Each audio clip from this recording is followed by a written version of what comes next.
Welcome back to Cine Rewind. Today we're recapping Netflix's rom-com Set It Up.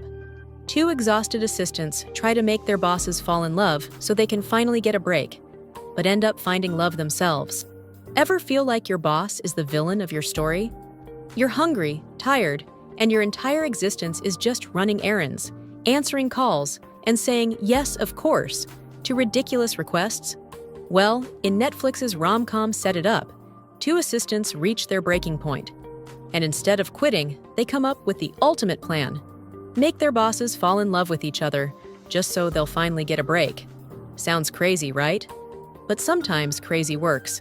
We start off in New York City, the land of skyscrapers, ambition, and way too many stressed-out office workers. Enter Harper. She's bubbly, funny, and secretly wants to be a sports journalist. But instead of writing about games, she spends her life fetching kale salads and energy drinks for Kirsten, a legendary sports editor who lives, breathes, and probably even dreams about deadlines. Then there's Charlie. He's sharp, ambitious, and desperate to climb the corporate ladder. His boss? Rick, a powerful venture capitalist who defines toxic work culture. Rick is the kind of guy who thinks assistants don't need food, water, or a personal life, as long as they're available 24/7. Both Harper and Charlie are living the same nightmare. Late-night emails, canceled dinners, zero free time. If you've ever worked for someone who doesn't know boundaries, you'll feel their pain. And then, destiny strikes in the form of hunger. Harper and Charlie run into each other late at night, both trying to scavenge food in the office building. At first, they clash, because stress plus no food equals cranky people. But once they realize they're both hostages to workaholic bosses, something clicks. They start venting, joking, and then Harper, being the quirky mastermind she is, pitches an idea.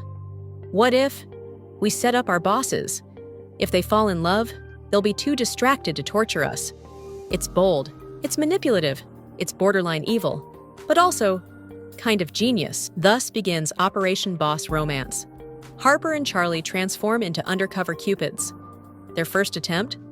A rom-com classic, the stuck-in-an-elevator-meet cute. They rig it so Kirsten and Rick get trapped together. Except, it goes completely sideways. Rick, terrified of small spaces, starts panicking and stripping off clothes, while Kirsten just stares like, "Who is this man-child?" Not exactly a love story beginning, but Harper and Charlie don't quit.